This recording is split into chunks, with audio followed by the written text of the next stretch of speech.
Marcus Rivera had always been the quiet one in his family. While his older sister Elena commanded respect as a colonel in the army, Marcus worked as a mild-mannered IT technician at Pinnacle Defense Solutions, a government contracting firm that handled sensitive military communications systems. At 28, he had grown accustomed to living in Elena's shadow, and frankly, he preferred it that way. The spotlight had never been his friend. The trouble began on a rainy Tuesday morning when Marcus arrived at work to find his access card had been deactivated. Standing in the lobby, watching his colleagues swipe through the security turnstiles while he remained locked out, Marcus felt the familiar sting of embarrassment. The security guard, a bored-looking man named Pete, barely glanced up from his newspaper. "Systems probably glitched again," Pete mumbled, making no effort to help. "You'll have to wait for HR." Marcus waited and waited.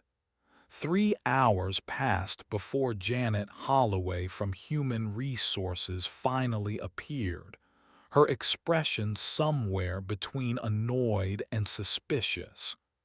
Janet was a woman who wielded her modest authority like a medieval sword, cutting down anyone who dared question her decisions. "There's been a complaint about your work performance," Janet announced without preamble. "Effective immediately, you're being transferred to the basement archives. Your new supervisor is Richard Blackstone." Marcus felt his stomach drop. The basement archives were where careers went to die, a forgotten corner of the building where outdated files gathered dust and employees waited out their final years before retirement. But it was the mention of Richard Blackstone that truly worried him. Blackstone had a reputation throughout the company as a vindictive supervisor who took pleasure in making his subordinates miserable. "What complaint?" Marcus asked, trying to keep his voice steady. "I've never received any negative feedback on my performance reviews." Janet's smile was cold and practiced. "That's confidential. You'll receive your new assignment details by email. Report to Sub-Level B tomorrow morning at 8 sharp." As Marcus gathered his personal items from his desk, his coworkers watched with a mixture of sympathy and relief that it wasn't happening to them. David Kim, who sat in the cubicle next to his, leaned over and whispered, "I heard it was Thompson who complained. He's been gunning for that senior analyst position you were up for." Thompson, Marcus should have seen it coming. Bradley Thompson was everything Marcus wasn't: loud, aggressive, and politically savvy. He had joined the company 6 months ago and immediately began positioning himself as the golden boy of the IT department. Thompson had a particular talent for taking credit for other people's work, while deflecting blame for his own mistakes. The elevator ride to Sub-Level B felt like a descent into purgatory. The basement archives smelled of moldy paper and broken dreams. Fluorescent lights flickered overhead, casting sickly shadows across rows of filing cabinets that stretched into the darkness. And there, Standing behind a cluttered desk like a spider in its web was Richard Blackstone. Blackstone was a thin man with prematurely gray hair and eyes that seemed to catalog every weakness in the people around him. He looked up from his paperwork with the expression of someone who had just discovered something unpleasant stuck to his shoe. Richard Blackstone examined Marcus with the thoroughness of a predator sizing up potential prey. His office was a testament to bureaucratic pettiness, every surface covered with laminated signs detailing rules and regulations, most of which seemed designed to make simple tasks unnecessarily complicated. A prominently displayed sign read, "Bathroom breaks limited to 10 minutes. Time will be monitored." "So you're the troublemaker they've sent me," Blackstone said, not looking up from Marcus's personnel file. "Rivera says here you've been causing problems upstairs. Well, let me make something clear down here. I run a tight ship. You'll follow my rules or you'll find yourself looking for work elsewhere." Marcus opened his mouth to protest his innocence, but Blackstone held up a hand. "I don't want to hear excuses. Your first assignment is to catalog every file in section C7 through C12. I want a detailed inventory report on my desk by Friday. That's approximately 2,000 files, so I suggest you get started." The work was mind-numbing. Each file had to be opened, its contents verified against a master list that appeared to have been created sometime during the Carter administration, and then logged into an ancient computer system that crashed every few hours. Marcus quickly realized that Blackstone had designed the job to be as frustrating as possible. During his lunch break on the third day, Marcus called his sister Elena. She was between deployments, stationed at Fort Braxton about 2 hours away.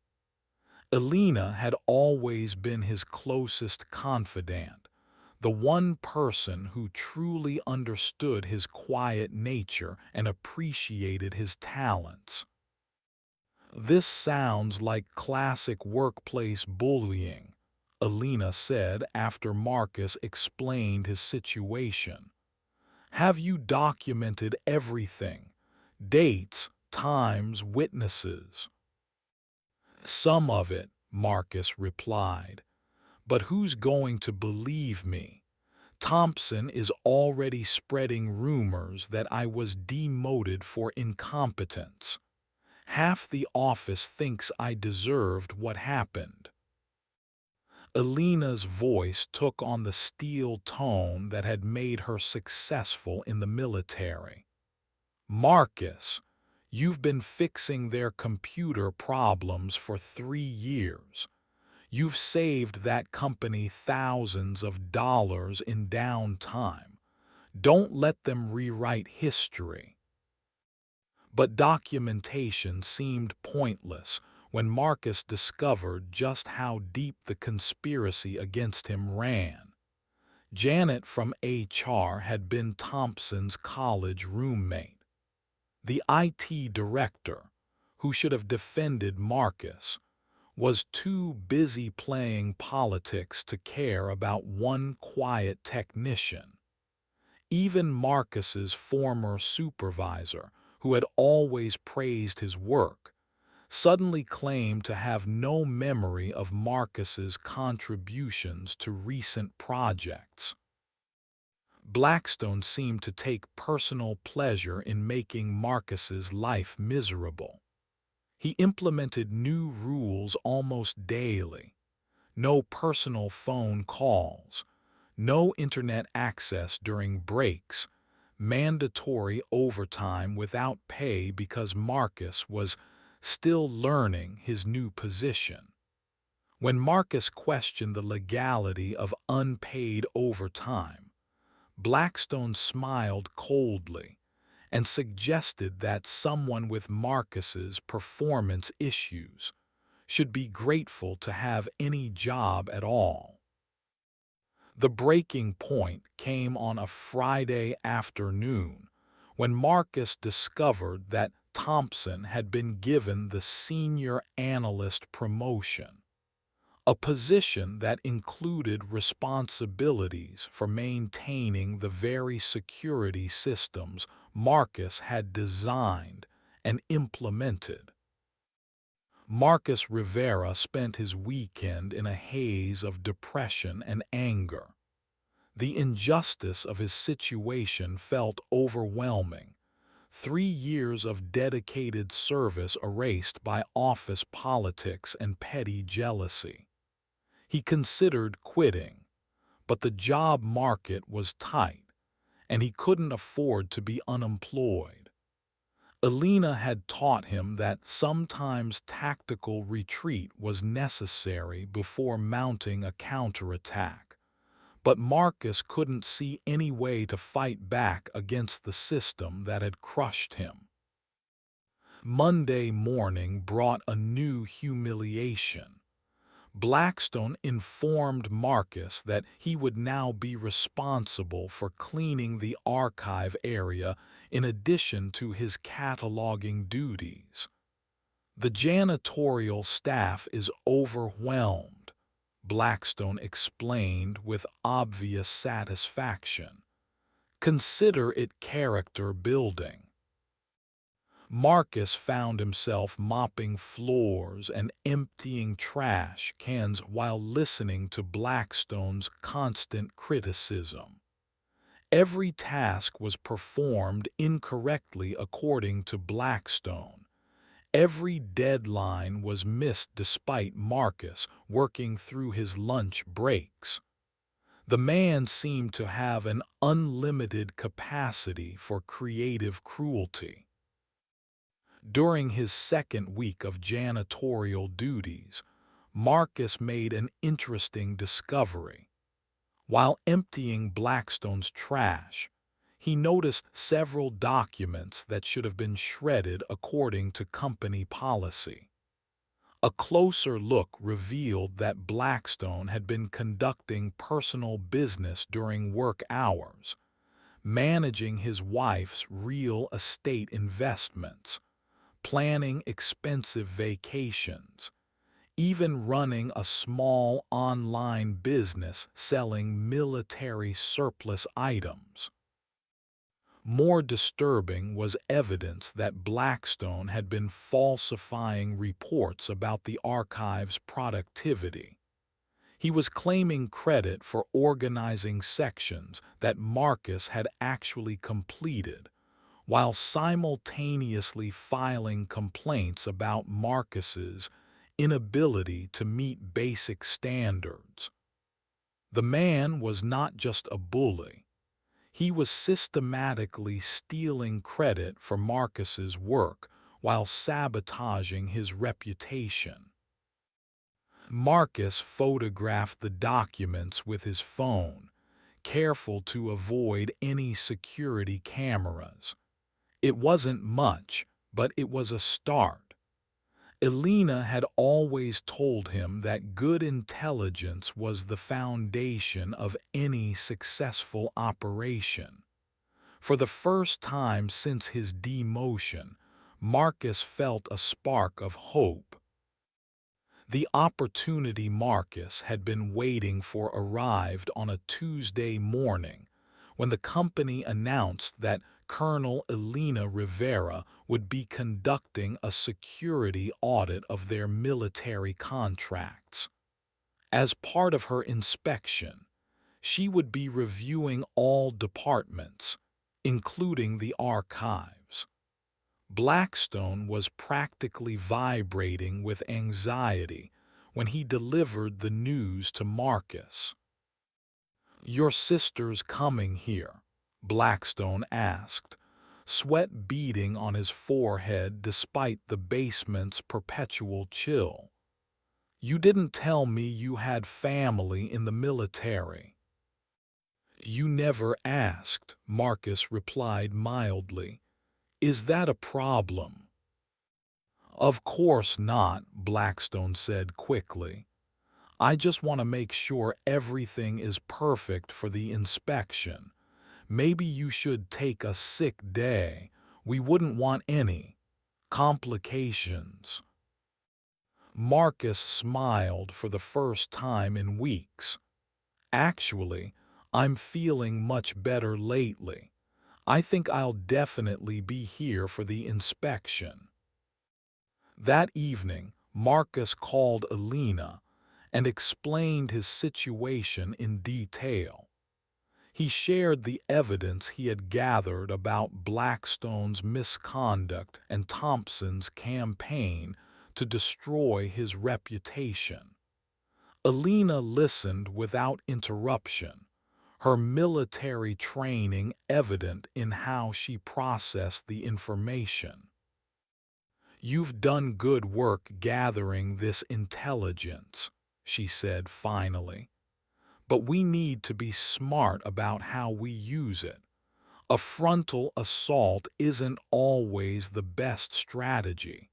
Sometimes it's better to let your enemies defeat themselves."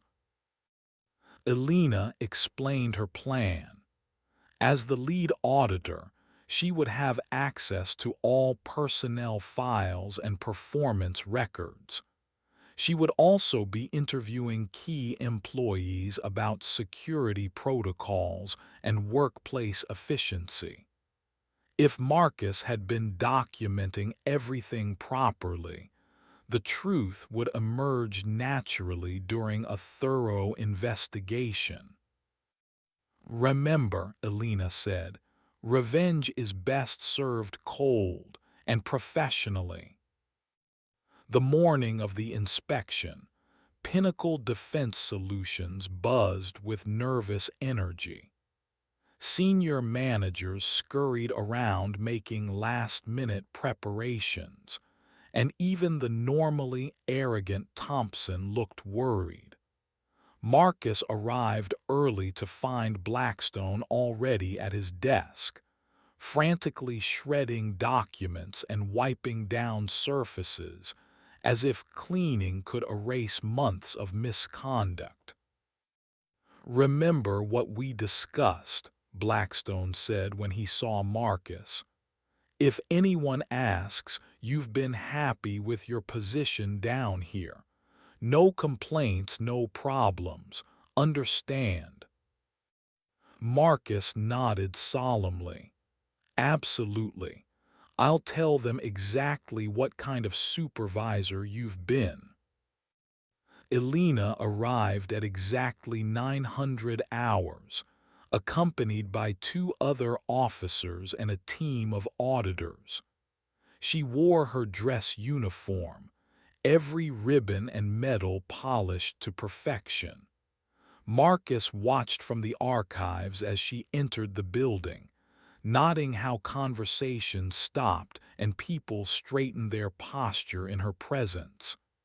This was Alina in her element, calm, professional, and absolutely in control. The inspection began on the top floor and worked its way down. Marcus could hear the steady progression of footsteps and muffled conversations as Alina's team methodically examined each department.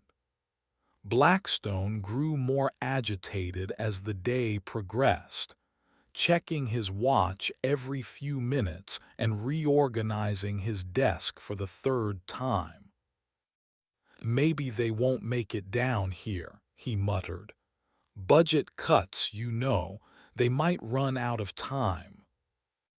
But Marcus knew his sister better than that. Alina never left a job half-finished, and she had specifically mentioned wanting to examine the archives where sensitive historical documents were stored.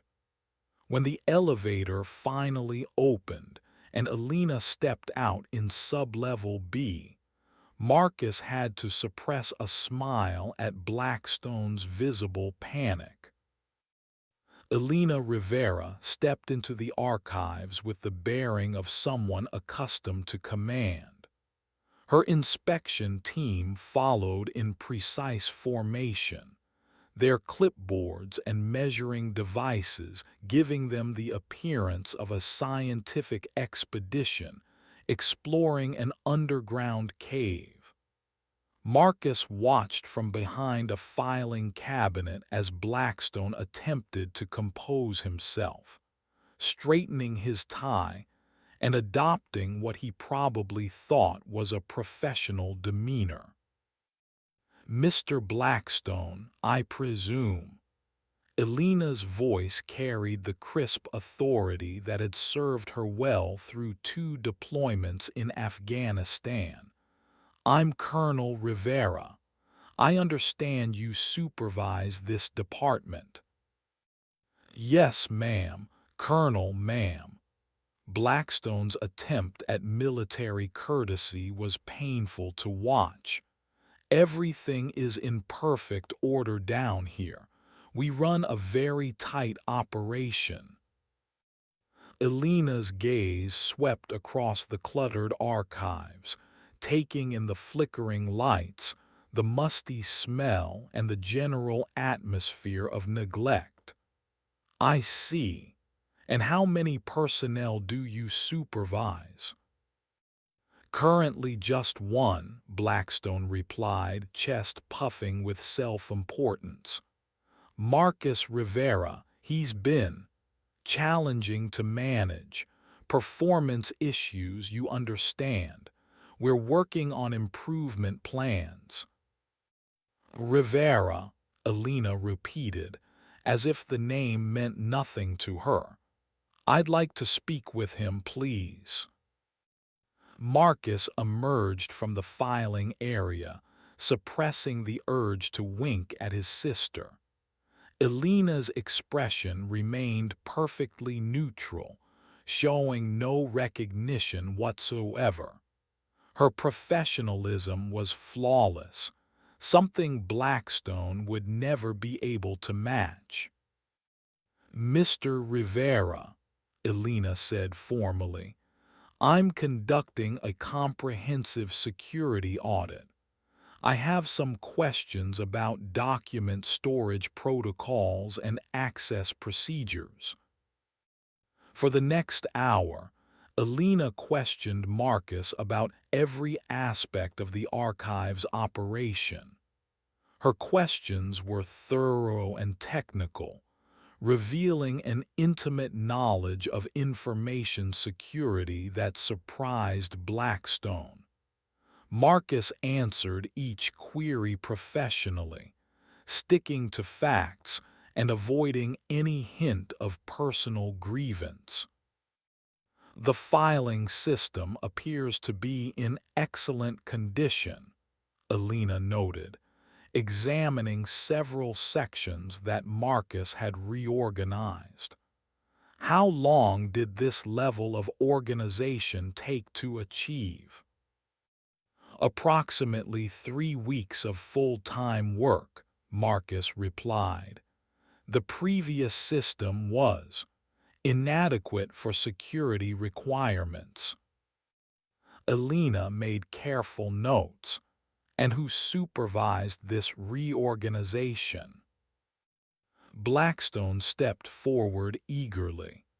"I directed the entire project, Colonel. It was my initiative to bring these archives up to proper standards." "I see." Alina's pen never stopped moving. "Mr. Rivera, in your opinion, how effective has this supervision been?" Marcus met his sister's eyes. Mr. Blackstone has been very instructive. I've learned exactly what kind of leadership to expect in this organization." The interview continued for another 30 minutes, with Alina asking increasingly pointed questions about productivity metrics, personnel evaluations, and resource allocation. Blackstone's answers became more elaborate and contradictory as he tried to claim credit for Marcus's work while simultaneously explaining away the department's obvious problems. Finally, Alina announced that she would need to review all personnel files and performance evaluations for the archives department. "I'll also need documentation of any disciplinary actions, training programs, and efficiency improvements implemented in the past 6 months." Blackstone's face went pale. "Of course, Colonel, I'll have everything ready for you." "Excellent. I'll return tomorrow morning to complete my review. Thank you for your cooperation." After Alina and her team departed, Blackstone turned to Marcus with barely controlled fury. "What did you tell her? What did you say about me?" "Nothing but the truth," Marcus replied calmly. "Isn't that what you wanted?" That evening, Marcus received a text from Alina. "Evidence collected. Justice incoming. Stay professional." The next morning brought chaos to Pinnacle Defense Solutions. Alina's audit team arrived early and immediately requested access to computer systems, personnel records, and financial documents. Word spread quickly that the inspection had expanded beyond routine security protocols into a full investigation of departmental efficiency and management practices. Marcus watched the drama unfold from his position in the archives, feeling like a spectator at a carefully orchestrated performance. Thompson appeared in the basement around 10 o'clock, his usual swagger replaced by obvious nervousness. "Marcus, hey, good to see you," Thompson said with fake enthusiasm. "Look, I wanted to clear the air about what happened. Maybe I was a little competitive about that promotion. You know how it is." "Do I?" Marcus asked, continuing to file documents without looking up. "The thing is, this audit has everyone spooked. If anyone asks, we've always been colleagues, right? No hard feelings." Marcus finally looked at Thompson, studying the man who had orchestrated his professional downfall with such casual cruelty. "Why would there be hard feelings? You got everything you wanted." Thompson laughed nervously. "Right. Well, good, that's good. Professional courtesy and all that." But Marcus could see the fear in Thompson's eyes. The man was beginning to realize that his web of lies and political maneuvering might not survive Alina's methodical investigation. Around noon, Marcus received a call to report to the main conference room.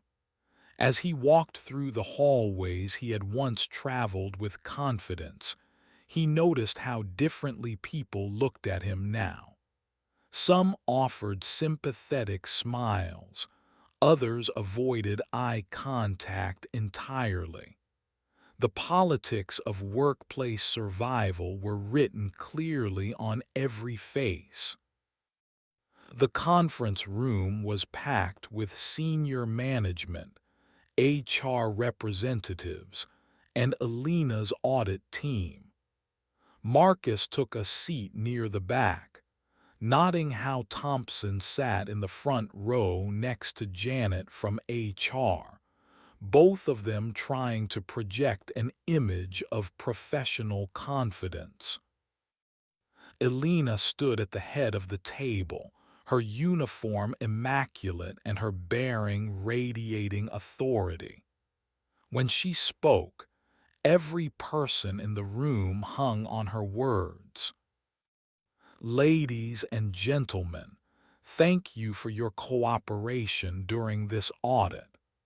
I'm here to present my preliminary findings regarding security protocols, personnel management, and operational efficiency within your organization. Alina's presentation was a masterpiece of military precision. She began with general observations about the company's security posture, then methodically dismantled the fiction that had been constructed around Marcus's demotion. Using documentation she had gathered from multiple sources, she demonstrated clear patterns of mismanagement, falsified reports, and workplace harassment. In particular, Alina continued, her voice never rising but somehow becoming more commanding. I discovered significant discrepancies in the archives department. Reports filed by Supervisor Richard Blackstone claimed credit for organizational improvements that were actually implemented by technician Marcus Rivera. Furthermore, Mr. Blackstone's personnel evaluations of Mr. Rivera contradict documented evidence of Mr. Rivera's actual performance and contributions. Marcus watched as Blackstone's face cycled through various shades of red and white.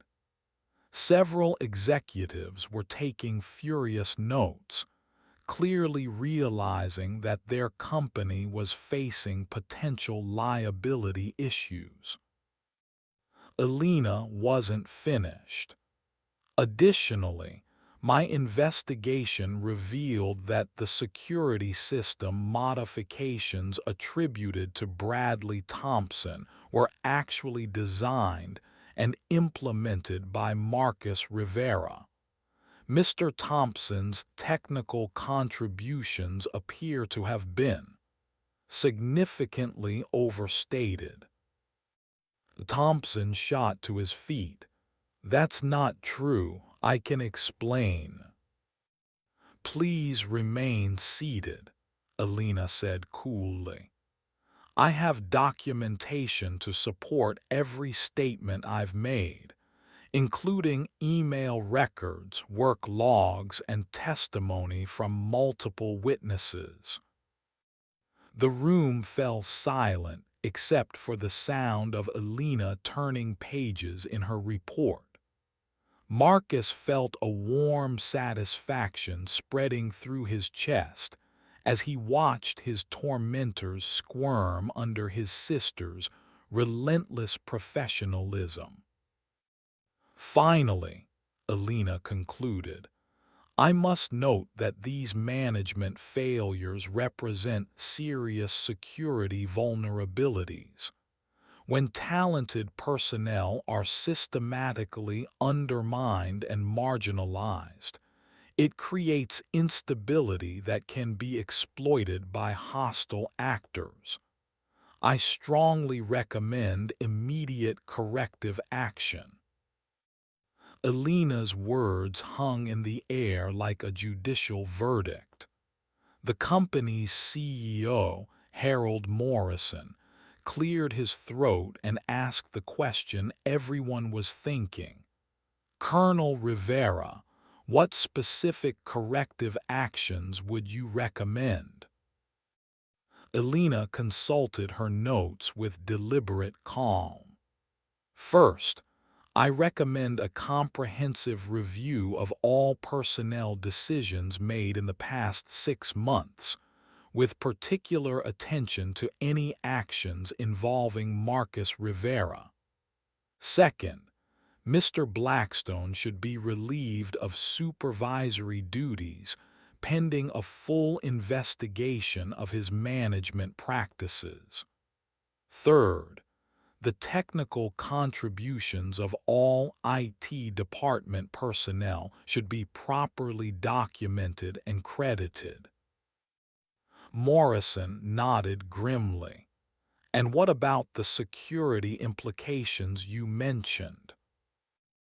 Organizations that fail to properly utilize their human resources become vulnerable to insider threats and external infiltration, Elena explained.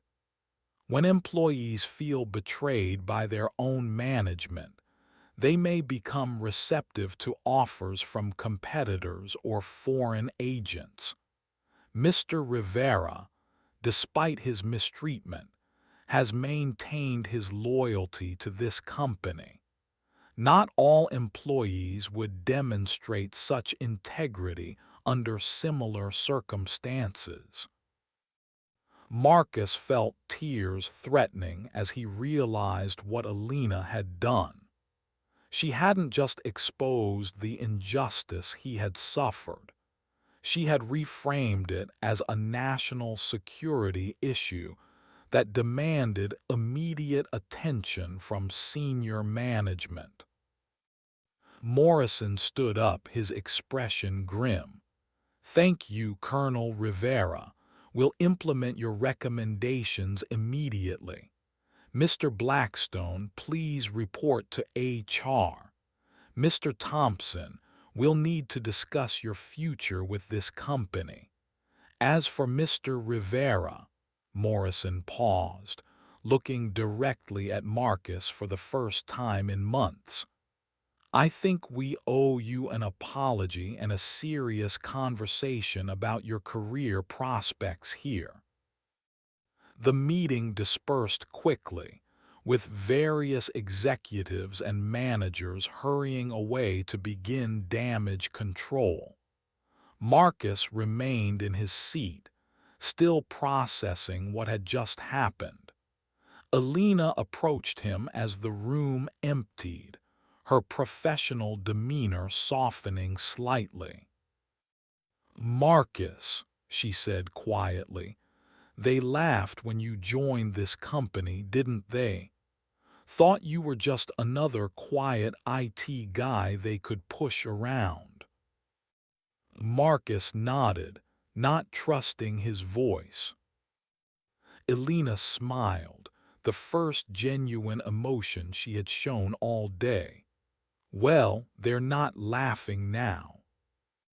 2 weeks later, Marcus Rivera sat in his new office on the third floor, reviewing security protocols for the company's latest government contract. His promotion to senior systems analyst had come with a substantial raise, a formal apology from Morrison, and a level of respect from his colleagues that felt almost surreal after months of being treated like an outcast. Thompson had been quietly terminated for misrepresenting his qualifications and contributions. Janet from HR had been transferred to a different division after Elena's audit revealed her role in the conspiracy against Marcus. Most satisfying of all, Blackstone had been demoted to a clerical position in the mailroom, where he spent his days sorting packages under the supervision of a 22-year-old college graduate who treated him with the same casual dismissiveness that Blackstone had once shown Marcus. The transformation in how people treated Marcus was remarkable. Colleagues who had ignored him during his exile now sought his advice on technical issues.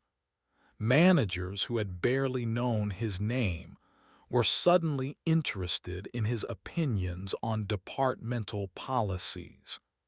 The same people who had watched his downfall in silence were now eager to claim they had always believed in his abilities. Elena had returned to Fort Braxton, but not before sharing a private dinner with Marcus where they celebrated his vindication. "You know what the best part is," she had said over dessert. "You never compromised your integrity. You could have fought dirty, spread rumors, played their political games. Instead, you documented everything and waited for the truth to surface. That takes real strength." Marcus had to admit that the revenge was particularly sweet because it had been so thorough and so professional. Blackstone wasn't just punished. He was publicly humiliated in front of the entire organization. Thompson's career wasn't just derailed. His reputation in the industry was permanently damaged. And Marcus wasn't just vindicated.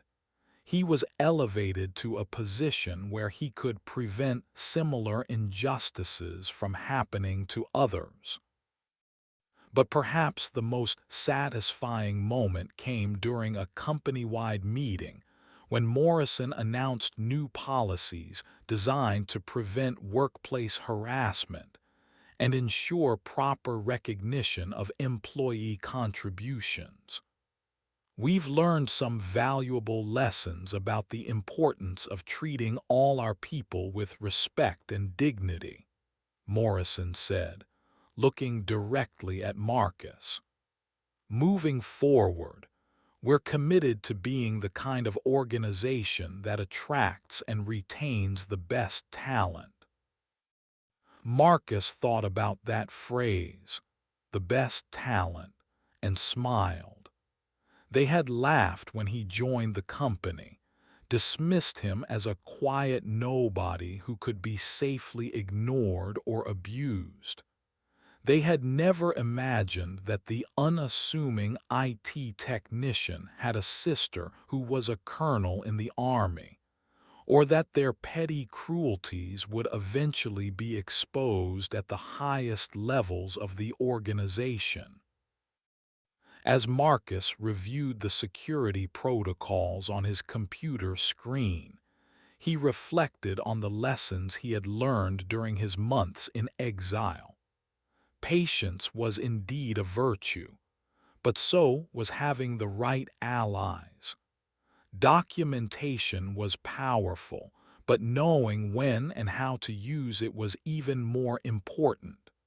And sometimes, the best revenge wasn't fighting fire with fire. It was letting your enemies destroy themselves with their own arrogance and incompetence. His phone buzzed with a text from Elena. "Proud of you, little brother. How does it feel to be the one they're trying to impress now?" Marcus typed back, "Different, but I think I'm getting used to it."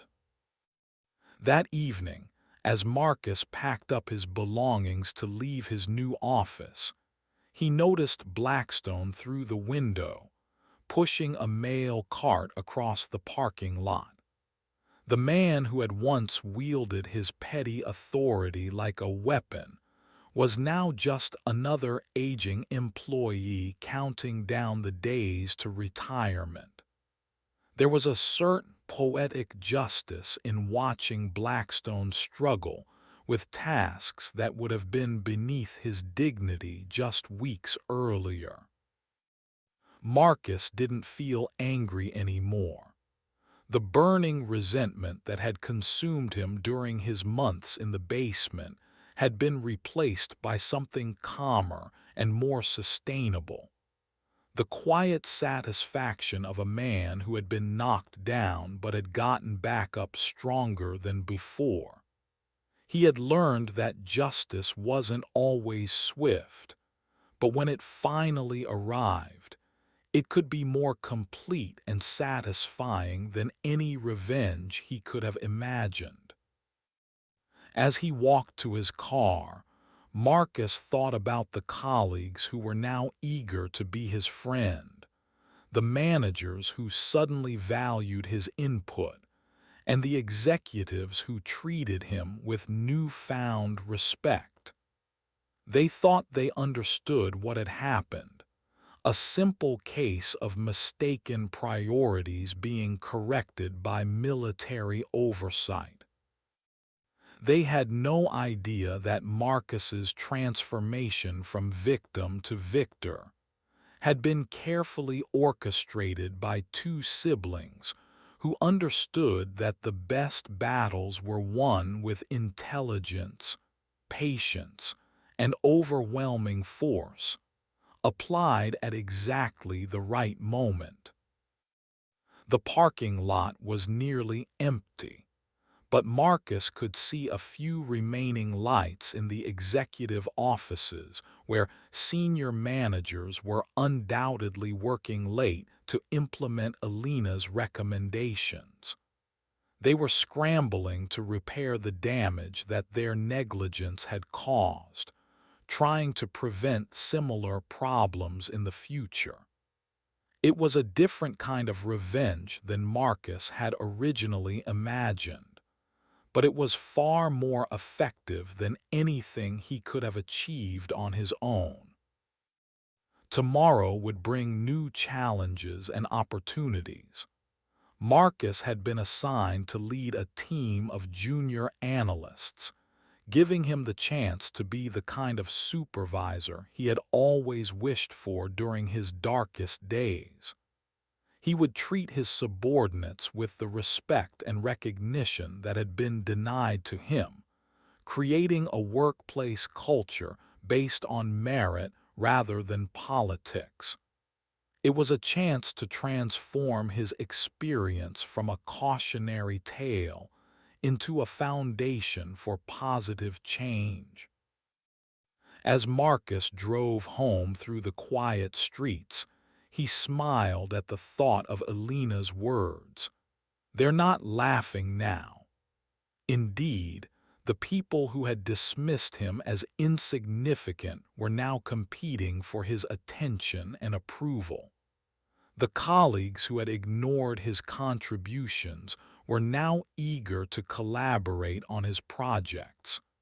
The managers who had allowed his persecution were now falling over themselves to demonstrate their commitment to fairness and equality.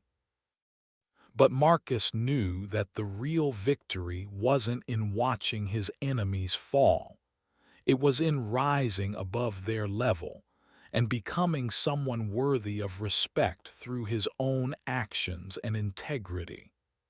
The basement archives were behind him now, both literally and figuratively.